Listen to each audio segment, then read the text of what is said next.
Dear students, কেমন আছো তোমরা? আশা করি তোমরা সকলেই ভালো আছো। আমি Rumana Parvin, assistant teacher chemistry, Dhaka YWC higher secondary girls school. আজকের ক্লাসে আমি তোমাদের সবাইকে স্বাগতম জানাচ্ছি। আমরা ষষ্ঠ অধ্যায় মৌলের ধারণা ও রাসায়নিক গণনা এই পাঠ থেকে আলোচনা করছি। আজকের লেকচার 9 জুলাই 2020। আমরা ইতিমধ্যে অনেক কিছু এখান থেকে জানতে পেরেছি। মোল সংখ্যা, পরমাণু সংখ্যা, অণু সংখ্যা, স্ট্যান্ডার্ড টেম্পারেচার অ্যান্ড প্রেসারে আমরা আয়তন বের করা শিখেছি। আমরা স্থূল সংকেত বের করা শিখেছি। আমরা অনেক সংজ্ঞা শিখেছি। আমরা কিভাবে একটা সল্ট বা একটা লবণ থেকে আমরা একটা সলিউশন তৈরি করতে পারি সেই নিয়মে সূত্র অঙ্ক আমরা শিখেছি।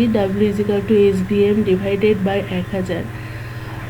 আমাদের সামনে আগত পরীক্ষার জন্য এই সকল পার্ট খুবই গুরুত্বপূর্ণ। আশা করি তোমরা সকলেই মনোযোগ দিয়ে ক্লাসগুলো করো, ঠিক আছে? এখন আসো আমরা আসল লেকচারে চলে যাই। গতদিন আমরা স্থূল সংকেত শিখেছিলাম, ঠিক তারই ধারাবাহিকতায় আজকে আণবিক সংকেত শিখব। এখানে দেখো আণবিক সংকেত কি বলছে। কোনো যৌগের আণবিক সংকেত বের করার জন্য যৌগের শতকরা সংযুতি থেকে প্রথমে স্থূল সংকেত বের করতে হবে, যেটা আমরা গত ক্লাসে শিখেছি। কোনো যৌগের স্থূল সংকেতের ভর যদি ওই যৌগের আণবিক ভরের সমান হয়, তাহলে এই যৌগের স্থূল সংকেতই যৌগের আণবিক সংকেত হবে। কিন্তু যদি কোনো যৌগের স্থূল সংকেতের ভর ওই যৌগের আণবিক ভরের সমান না হয়, তাহলে স্থূল সংকেতের ভর থেকে আণবিক ভর কত গুণ বেশি সেটা বের করতে হবে। আচ্ছা, কথায় ক্লিয়ার না, অঙ্কের মধ্যে অবশ্যই তোমাদের কাছে ক্লিয়ার হবে। সূত্রটা একটু দেখো। যদি স্থূল সংকেতের ভর থেকে আণবিক ভর n গুণ বেশি হয়, তাহলে আমরা এই সূত্র প্রয়োগ করেছি, তাই না? আণবিক সংকেত ইকুয়াল টু স্থূল সংকেত n। এখন ধরো যে কোনো একটা আমার স্থূল সংকেত গত ক্লাসে বের হয়েছে C2H2, তাহলে স্থূল সংকেতটা এখানে ধরে নেই C2H2n। কিন্তু এখানে একটা আণবিক সংকেত থাকবে। ধরো 180 থাকতে পারে, 160 থাকতে পারে, 90 থাকতে পারে, যে কোনো মানের আণবিক সংকেত থাকতে পারে। আর তাহলে C2H2 মানটা আমাদের এখানে বের করে নিতে হবে। nটাকে এই পাশে নিয়ে আসলে আণবিক সংকেত ডিভাইডেড বাই স্থূল সংকেত। তাহলে দেখো এই সূত্র, n সমান যৌগের আণবিক ভর ডিভাইডেড বাই স্থূল সংকেতের আণবিক ভর।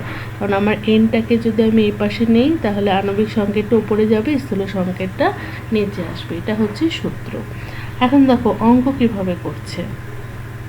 একটা অঙ্ক দেওয়া আছে, কোনো যৌগের C92.31, হাইড্রোজেন 7.69% দেওয়া আছে। আর যে যৌগটা স্থূল সংকেত বের হচ্ছে, যে আণবিক সংকেত বের হবে, তার আণবিক ভর হচ্ছে 78। আণবিক সংকেত বের করতে হবে। অঙ্কের ধারাবাহিকতা অনুযায়ী প্রথমে আমাদের স্থূল সংকেত বের করতে হবে, অর্থাৎ এই পর্যন্ত আমাকে প্রথমে করতে হবে। তার জন্য প্রথমে মৌলসমূহকে তাদের নিজ নিজ পারমাণবিক সংখ্যা দ্বারা ভাগ করেছে। দেখো, ভাগ করার পরে প্রাপ্ত ভাগফল সমূহের মধ্যে যাতে তো দুইটাই সেম, তাহলে ক্ষুদ্রতম নেই এখানে। তারপর আমাদের লিখতে হবে প্রাপ্ত ভাগফল সমূহ হতে ক্ষুদ্রতম সংখ্যা দ্বারা পুনরায় তাদেরকে ভাগ করে পায়। তাহলে এখানে কি আসলো? দুইটা 1 আসলো। আসার পরে যৌগটির স্থূল সংকেত কি আসলো? CH। তো CH একটা স্থূল সংকেত, তাই না? কারণ দুটা যে মৌল পাশাপাশি রয়েছে তাদের আর কোনো মানে এখানে পরমাণু সংখ্যা দেখা যাচ্ছে না, একটি করে।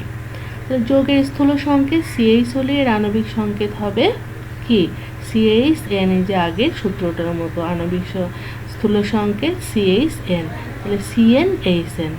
আমরা এভাবেও রাখতে পারি, কোনো অসুবিধা নেই। স্থূল সংকেত CH এর ভর কত? কার্বন হচ্ছে 12 একটা, যোগ হাইড্রোজেন 1 × 13, এর আণবিক ভর 78। তাহলে আমার এখানে আমরা এভাবে না করে আমরা লিখতে পারি প্রশ্ন অনুসারে আমরা লিখতে পারি যে CHN ডিভাইড ইকুয়াল টু 78, তখন n সমান 78 ভাগ 13 সমান কত 6। মেয়েরা খেয়াল করো, এত কিছু ঝামেলায় না গেলে এই লাইনটার পর আমরা এখানে লিখতে পারি প্রশ্ন অনুসারে। আমরা এইটুকু ঝামেলায় যদি নাও যেতে চাই তাহলে আমরা সরাসরি করতে পারি। আর একবার খেয়াল করো, প্রশ্ন অনুসারে CHN অর্থাৎ এইটা ইকুয়াল টু 78, এটা ইকুয়াল টু 78, এটার মান কত 13n equal to 78, n equal to 78 divided by 13 equal to 6। তাহলে যৌগটির দেখা যাচ্ছে আণবিক সংকেত কে আসছে C6H6, এই যৌগটার নাম হচ্ছে বেনজিন। এই C6H6 এই যৌগটার নাম হচ্ছে বেনজিন। মেয়েরা খেয়াল করবে, তোমাদের নাম বলতে পারে যে আণবিক সংকেতটা বের হয়েছে তার নামটা তোমরা বলো, অর্থাৎ হচ্ছে এটার নাম বেনজিন। তোমরা খেয়াল করবে এটার জন্য একটি মার্কস থেকে থাকে। আর যদি তোমরা বইয়ের নিয়মে এভাবে করতে চাও তাতেও কোনো আমার অসুবিধা নেই। এবার আসো যে আণবিক সংকেত থেকে স্থূল সংকেত নির্ণয়, এটা তোমরা কিভাবে করবে। এটা শুধু জানার জন্য, পরীক্ষায় এটা খুব একটা আসে না। অনুযুগের আণবিক সংকেত থেকে স্থূল সংকেত নির্ণয় করা যায়। ধরা যাক গ্লুকোজ, এখানে একটা সংকেতটা তোমরা মনে রাখবে C6H12O6, এই স্থূল সংকেত বের করতে হবে। গ্লুকোজ C6H12O6, দেখো এখানে 6, এখানে 12, এখানে 6, তো দেখা যাচ্ছে কিছু একটা জোড় সংখ্যা বা এখানকারই কোনো একটা সংখ্যা দিয়ে কিন্তু আমরা ভাগ দিতে পারি, তাই না? এর একটির মধ্যে 6টি কার্বন আচ্ছা দেওয়া আছে। পরমাণু সময়ের অনুপাত এখন দেখো 6, 12, 6, একে যদি আমরা 6 দিয়ে ভাগ দিই তাহলে কত হচ্ছে 1, 2, 1। তাহলে স্থূল সংকেত কি হচ্ছে CH20। কখনো কখনো স্থূল সংকেত এবং আণবিক সংকেত একই হয়ে থাকে। আচ্ছা, এটা কিন্তু স্থূল সংকেত, এটা আণবিক সংকেত নয়। এই ধরনের সংকেত দিয়ে কিন্তু আমরা অনেক অঙ্ক, তোমাদের পরীক্ষা ইম্পর্টেন্ট অঙ্ক এসে থাকে। যদি সেখানে আণবিক ভর দেওয়া থাকবে, লেখা থাকবে যে একটি যৌগের আণবিক ভর 180, তাহলে যৌগটির আণবিক সংকেত বের করো। তাহলে CH20 এ পর্যন্ত আমাকে স্থূল সংকেত বের করতে হবে। তারপরে এখানে n লিখতে হবে ইকুয়াল টু 180। তাহলে n সমান এই ভর, যেটা এটা সম্ভবত 90 বের হবে, কার্বন বলেন না 90 না, যাই হোক এখানে বের হবে কার্বন 12,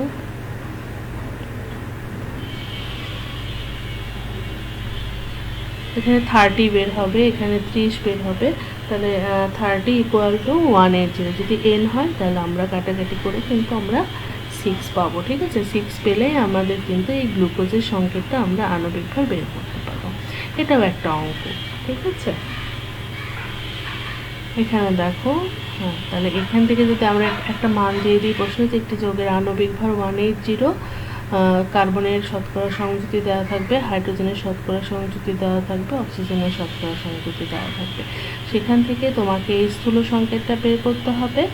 আর সেখানে যদি আমি বলি একটি যৌগের আণবিক ভর হচ্ছে 180, তাহলে এখানে 30n equal to 180, n equal two 180 ভাগ 30 সমান 6।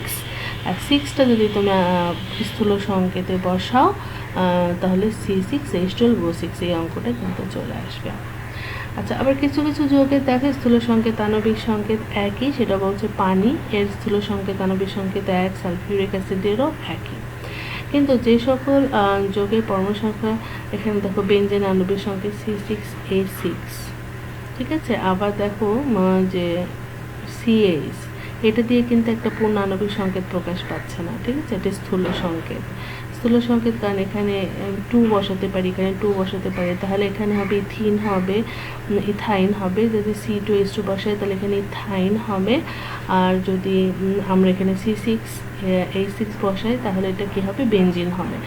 এটা দ্বারা কিন্তু এটা আণবিক সংকেত প্রকাশ পায় না, এটা দ্বারা এটা স্থূল সংকেত প্রকাশ পায়। ঠিক আছে, এভাবে ইথিলিনের আণবিক সংকেত C2H4, অতএব এর স্থূল সংকেত হবে C1H2। তাহলে এটাকেও কিন্তু একটা 2 দ্বারা ভাগ করা যাচ্ছে, খেয়াল করবে। এটা স্থূল সংকেত হচ্ছে CH2। তাহলে এখানে যে সংখ্যাগুলো থাকে একটা জোড় বা বিজোড় সংখ্যা দ্বারা যদি এই পরমাণু সংখ্যাগুলোকে ভাগ দেওয়া যায় তাহলে কিন্তু সেটা কি হবে, আণবিক সংকেত হবে না, সেটাকে স্থূল সংকেতে কিন্তু আনা যাবে। ঠিক আছে, এটা তোমরা খেয়াল করবে। এখন হচ্ছে রাসায়নিক সমীকরণের সমতাকরণ। তোমরা এটা নিয়ে খুবই প্রশ্ন করো, ম্যাডাম সমতা কি করতেই হবে? আমি সবসময় বলি যখন ক্লাস 9-এ থাকো তখন তোদের সমতা করতে যাওয়ার দরকার নেই, কারণ সমতা করতে গেলেই তোমরা ভুল করে ফেলো, তখন তোমার রিয়াকশনটা ভুল হয়ে যাবে। কিন্তু এখন তোমরা ক্লাস 10-এ পড়ো, এখন তোমাদেরকে আস্তে আস্তে সমতাকরণটা শিখতে হবে। এখন তো ম্যাগনেসিয়াম নাইট্রেট এখানে দেওয়া রয়েছে, ম্যাগনেসিয়াম নাইট্রেট, তাকে যদি আমরা তাপ দিই তাহলে কি তৈরি হবে, ম্যাগনেসিয়াম অক্সাইড, নাইট্রোজেন ডাইঅক্সাইড আর অক্সিজেন। ঠিক আছে, এখন এই এই যৌগটাকে তাপ দিলে আমরা এই যৌগটা আর এই অণুটা আমরা পাবো। এখন প্রশ্ন হচ্ছে সমতা কি করে মিলবে? তাহলে এখানে নাইট্রেট, আমি যদি দুইটা যদি না থাকে তাহলে ম্যাগনেসিয়াম নাইট্রেট, তাহলে অক্সিজেন কয়টা রয়েছে দেখো, অক্সিজেন রয়েছে হচ্ছে 3 দুগুণা 6টা। আবার দেখো যে আচ্ছা 3 দুগুণা 6, এখানে দেখো ম্যাগনেসিয়াম অক্সাইড। ঠিক আছে, এখানে অক্সিজেন আছে কয়টা, 2টা, এখানে অক্সিজেন আছে কয়টা, 1টা, তাহলে আমাকে এখানে একটা 2 বসাতে হবে, তাহলে 2 আর 2 কত হলো 4, আরও থাকে কয়টা, 2টা। আচ্ছা, এখানে যখন 2 ম্যাগনেসিয়াম বসিয়ে দিব তখন কী হয়ে যাবে, এইখানে ম্যাগনেসিয়ামে 2 চলে আসবে, কারণ আমার এই ম্যাগনেসিয়ামের সাথে এটাকে কিন্তু আমাকে মেলাতে হবে। যখনই আমি 2 মিলিয়ে দেব তখন আমার কি হয়ে গেল, তখন এখানে অক্সিজেন 3 দুগুণা 6, 6 দুগুণা 12টা হয়ে গিয়েছে। ঠিক আছে, কিন্তু অক্সিজেন নাইট্রোজেন আমার কয়টা হয়েছে দেখো, এখানে হচ্ছে নাইট্রোজেন 2টা রয়েছে, এখানে 2টা 4টা, তাহলে আমার এখানে নাইট্রোজেন ডাইঅক্সাইড একটা গ্যাস রয়েছে, তাহলে নাইট্রোজেন 4টা আমাকে কিন্তু মেলাতে হবে। যেহেতু অক্সিজেন অনেকগুলো রয়েছে, অক্সিজেনটা আমরা পরে মেলাবো, আগে প্রথমে আমরা নাইট্রোজেন আর ম্যাগনেসিয়াম মেলানোর চেষ্টা করব, তাহলে অক্সিজেন মিলে যাবে। আচ্ছা, এখন দেখো যে এখানে নাইট্রোজেন 4টা, এখানে 2টা, এখানে 2টা, 2 দুগুণে 4, তাহলে 4টা নাইট্রোজেন, তাহলে 4টা নাইট্রোজেন হওয়ায় ম্যাগনেসিয়াম 2টা হওয়ায়, তাহলে আমি যখন 2 বসাতে হয়েছে তখন আমার অক্সিজেন কিন্তু হয়ে গিয়েছে অনেকগুলো। দেখো 3 দুগুণা 6, 6 দুগুণা 12, 12টা আমার অক্সিজেন হয়ে গিয়েছে। তাহলে আমি নাইট্রোজেনে যে 4 বসাই তাহলে আমার এখানে অক্সিজেন কয়টা আছে, 4 দুগুণা 8টা, এখানে আমি 8টা অক্সিজেন পেয়ে গিয়েছি, এখানে 2টা অক্সিজেন, 8, 9, 10, এখানে 2টো অক্সিজেন আমি পেয়েছি 10, আর আমার থাকলো 2, অক্সিজেনের 2 হচ্ছে এই যে 12টা। তাহলে মোটামুটি আমার সকল সমতাই মিলে গেল। তো সমতা মেলাতে হলে একটু টেকনিক প্রয়োগ করতে হবে, মাথাটাকে শার্প রাখতে হবে, একটু খেয়াল করলেই আমরা কিন্তু সমতা মেলাতে পারবো। তাহলে প্রথমে এখানে কি মেলানো হয়েছিল, প্রথম দিকে অক্সিজেনের দিকে দেখা গেছে এখানে 2টা, আমি যদি এখানে 2 বসাই, ম্যাগনেসিয়াম 2, ঠিক আছে, আরে দেখো ম্যাগনেসিয়ামের এটা কোন 2, এই যে ম্যাগনেসিয়ামের যোজনী যেই 2 সেটা, আর অক্সিজেন নাইট্রেটের এখানে 1, এটা বসেনি। ঠিক আছে, তার প্রথমে আমি ম্যাগনেসিয়াম মিলিয়েছি, তারপরে নাইট্রোজেন মিলিয়েছি, সর্বশেষে আমি অক্সিজেন মিলিয়েছি। এভাবে তোমরা বুদ্ধি খাটিয়ে রাসায়নিক সমীকরণের সমতা করবে। এখন আসো যে স্টয়কিওমেট্রি, এটাকে কি বলা হচ্ছে, যে রসায়নের যে শাখায় বিক্রিয়ক কোনটা থাকে, যেটা বিক্রিয়া করে তাদেরকে বিক্রিয়ক বলা হয়ে থাকে, তাই তো। বিক্রিয়কের পরিমাণ থেকে উৎপাদের পরিমাণ এবং উৎপাদের পরিমাণ থেকে বিক্রিয়কের পরিমাণ হিসাব করা হয়, তাকে কি বলা হয়, স্টয়কিওমেট্রি বলে। এর সংজ্ঞাটা তোমরা মুখস্থ করবে, ঠিক আছে, স্টয়কিওমেট্রি, বানানটাও তোমরা সুন্দর করে পড়বে। হ্যাঁ, তাহলে বিক্রিয়ার স্টয়কিওমেট্রি অনুযায়ী আমরা হিসাব করে বলতে পারি কতটি বিক্রিয়ক বিক্রিয়া করে কতটি উৎপাদ উৎপন্ন করেছে, কত মোল বিক্রিয়ক বিক্রিয়া করে কত মোল উৎপাদ উৎপন্ন করেছে, কত গ্রাম বিক্রিয়ক বিক্রিয়া করে কত গ্রাম উৎপাদ উৎপন্ন করেছে। অর্থাৎ এখানে দেখো অঙ্ক দেখলেই আমরা বুঝতে পারবো, অর্থাৎ বিক্রিয়ক থেকে উৎপাদকের এবং উৎপাদক থেকে বিক্রিয়কের হিসাবকরণ। একটা বিক্রিয়া দেওয়া রয়েছে ম্যাগনেসিয়াম আর অক্সিজেন, ম্যাগনেসিয়াম অক্সাইড। দেখো এই ধরনের অঙ্কের ক্ষেত্রে সমতার কথাটা বলা হয়েছে এর আগে স্লাইডে, সমতাটা কেন গুরুত্বপূর্ণ? এখানে সমতা ছাড়া তুমি বিক্রিয়ক এবং উৎপাদকের সঠিক পরিমাণ এই ধরনের অঙ্কে তুমি কি করতে পারবে না, বের করতে পারবে না। তো এগুলো খুবই সহজ। যে ম্যাগনেসিয়াম আর অক্সিজেন বিক্রিয়া করছে, দেখো দুজনের যোজনীয় 2 হওয়ায় তারা কোনো যোজনী ট্রান্সফার করেছে, কিন্তু বসানোর প্রয়োজন হয়নি সেম হওয়ায়। তো সেক্ষেত্রে এখানে যেহেতু অক্সিজেন 2টা রয়েছিল, স্বভাবত আমি এখানে 2 দেব। 2 দেওয়ার ম্যাগনেসিয়াম 2 হয়ে গিয়েছে, সেই 2 আমি এখানে বসিয়ে দেবো। এটাই হচ্ছে সমতা। ঠিক আছে, এখন দেখো তারা বিক্রিয়ায় কী করছে, যে এখন দেখো যে তার 2 এগুলো তো তোমরা জানোই, পড়েছো এর আগের অঙ্কে। এখন আমি আণবিক ভরটা দেখি, 2 × 24, ম্যাগনেসিয়ামে 24, 48 গ্রাম। তো এই বিক্রিয়ায় ম্যাগনেসিয়াম লাগবে 48 গ্রাম, অক্সিজেন লাগবে 32 গ্রাম, আর এখানে ম্যাগনেসিয়াম অক্সাইড তৈরি হয়েছে 80 গ্রাম। ঠিক আছে, এটা হচ্ছে পরে আমি যে অঙ্কটা দেখাবো তার জন্য তোমাদের এটা প্রয়োজন হবে। ম্যাগনেসিয়াম অক্সাইড উৎপাদিত হয়েছে 80 গ্রাম, অক্সিজেন ছিল 32 গ্রাম, আর ম্যাগনেসিয়াম 48 গ্রাম। ঠিক আছে, এই বিক্রিয়ার আণবিক ভর আমরা বের করে নিয়েছি। তো পরবর্তী স্লাইডে আমরা দেখি 5 গ্রাম ম্যাগনেসিয়াম ধাতু কত গ্রাম অক্সিজেনের সাথে বিক্রিয়া করে ম্যাগনেসিয়াম অক্সাইড তৈরি করে। তাহলে স্টয়কিওমিতির উপর নির্ভর করে আমরা অঙ্কটা কিভাবে করতে পারি, দেখো দেওয়া রয়েছে ম্যাগনেসিয়াম থেকে ম্যাগনেসিয়াম অক্সাইড তৈরি করার কথা বলা হয়েছে। ম্যাগনেসিয়াম থেকে ম্যাগনেসিয়াম অক্সাইড এখানে তৈরি করার কথা বলা হয়েছে। আর কত গ্রাম, প্রশ্নটা হচ্ছে কত গ্রাম অক্সিজেনের সাথে, কত গ্রাম অক্সিজেন।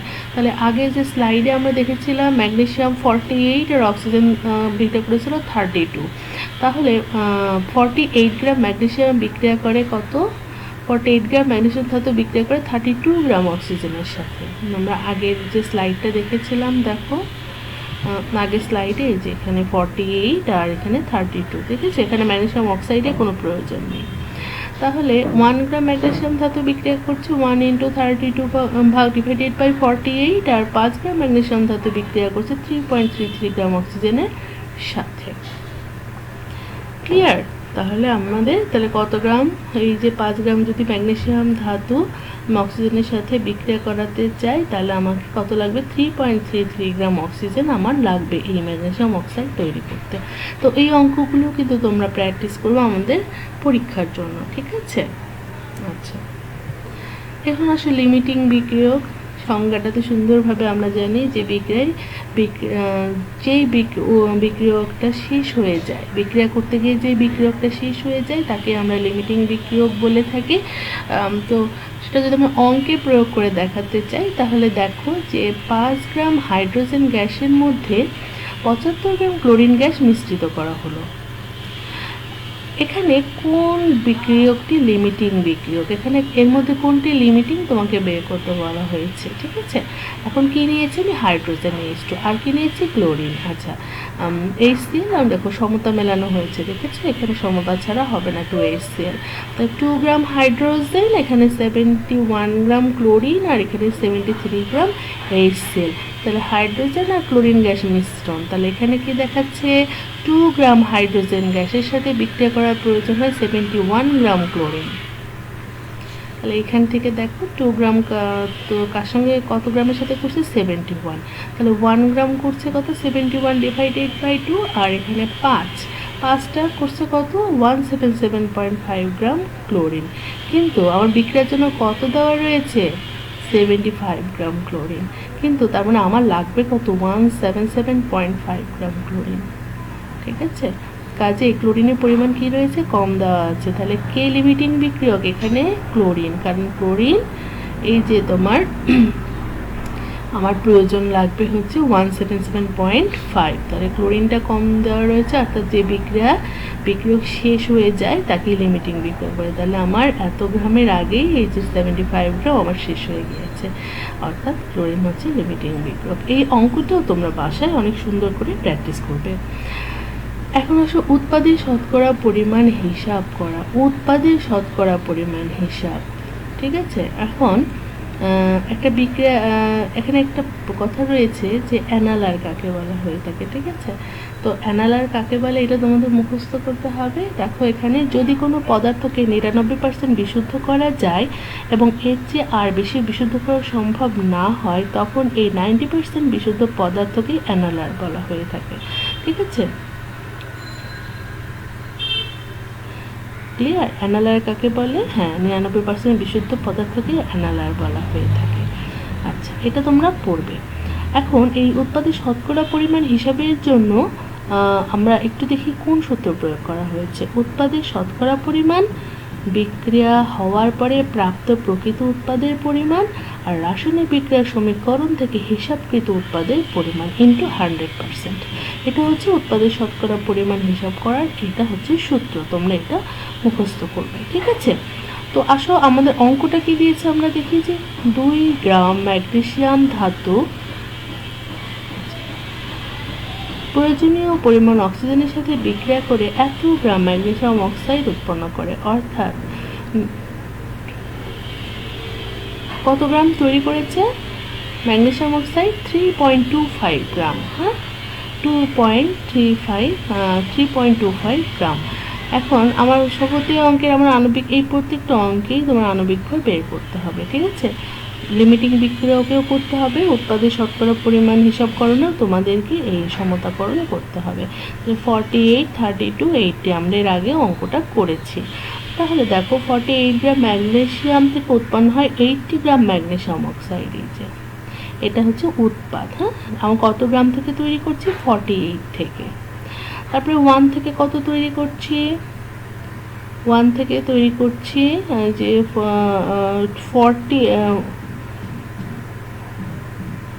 80 ভাগ 48, 80 ভাগ 48। এখানে আবার একটু ভেঙে ভেঙে দিয়েছে যে এই মানগুলোকেই দিয়েছে। হ্যাঁ, 80 ভাগ 48। আর আমার এখানে কত ছিল প্রশ্ন? যে এখানে 2 গ্রাম ম্যাগনেসিয়াম অক্সাইড, 2 গ্রাম ম্যাগনেসিয়াম অক্সাইড উৎপাদন করতে হয়েছে। 2 × 80 ভাগ 48 সমান 3.33 গ্রাম ম্যাগনেসিয়াম অক্সাইড। এখানে কিন্তু তোমার এই যে এই মানটাকে দিয়েছে, 2 × 40, অর্থাৎ এটাই হচ্ছে 80, আর 2 × 24 সমান 48। আচ্ছা, তাহলে আমার 3.25, আর আমার এখানে দেওয়া আছে কত? 3 উৎপন্ন হয় অক্সাইডের সাথে বিক্রিয়া 3.25 গ্রাম ম্যাগনেসিয়াম অক্সাইড উৎপন্ন হবে, কিন্তু আমার কত হয়েছে? উৎপন্ন হয়েছে 3.25 গ্রাম বিক্রিয়া উৎপন্ন হয়েছে, কিন্তু আমার হওয়ার কথা ছিল কত? 3.33 গ্রাম ম্যাগনেসিয়াম অক্সাইড। তাহলে শতকরা পরিমাণটা কত দেখি। উৎপাদের শতকরা পরিমাণ আমরা বসাবো 3.25 × 100 ডিভাইডেড বাই 3.33। এটা হওয়ার কথা ছিল, এটা হয়েছে। তাহলে আমার 97.6%, অর্থাৎ বিক্রিয়াটি আমার কত পার্সেন্ট বিশুদ্ধ হয়েছে? 97.6%। তাহলে আমার কত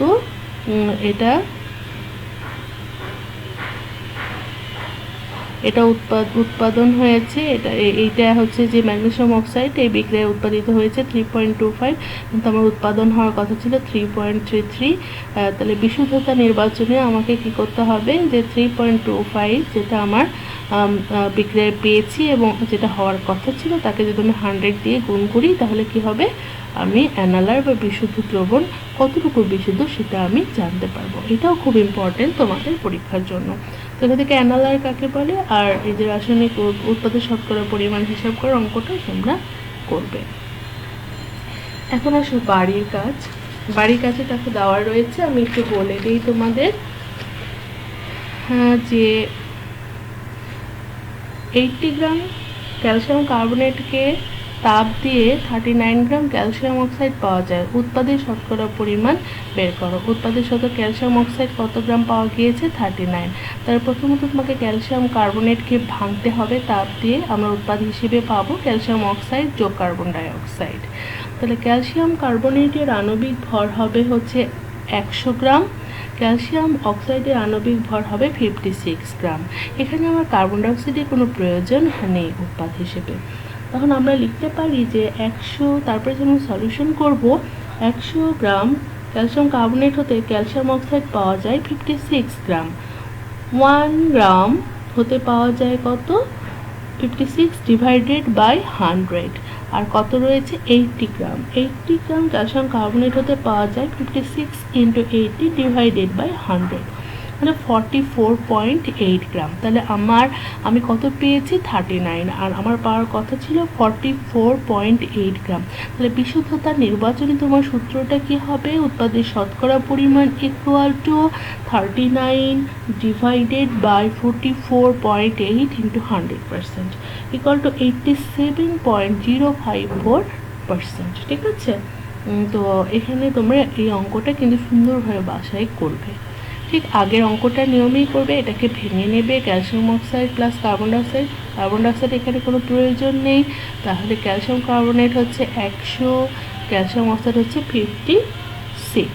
তাহলে 100 গ্রাম ক্যালসিয়াম কার্বনেটকে তাপ দিলে ক্যালসিয়াম অক্সাইড পাওয়া যায় 56, 1 গ্রামকে তাপ দিলে 56 ডিভাইডেড বাই 100, আর 80 গ্রামকে তাপ দিলে পাওয়া যাবে 44, মানে 56 into 80 divided by 100 equal to 44.8। তাহলে এটা উৎপাদের শতকরা পরিমাণ যদি আমরা হিসাব করি, তাহলে আমি পেয়েছি কোনটা 39 ডিভাইডেড বাই 44.8 ইন্টু 100%। তো এই অঙ্কটা কিন্তু তোমাদের জন্য খুবই গুরুত্বপূর্ণ, তোমরা এই অঙ্কটা বাসায় করবে। মেয়েরা, তোমরা পরীক্ষার জন্য সুন্দরভাবে প্রস্তুতি নেবে। পরীক্ষার সময় খাতা কলম নিয়ে ঠিক আগেই বসে যাবে। পরীক্ষা শুরু হওয়া মাত্রই তোমরা ইতিমধ্যে ডেমো পরীক্ষা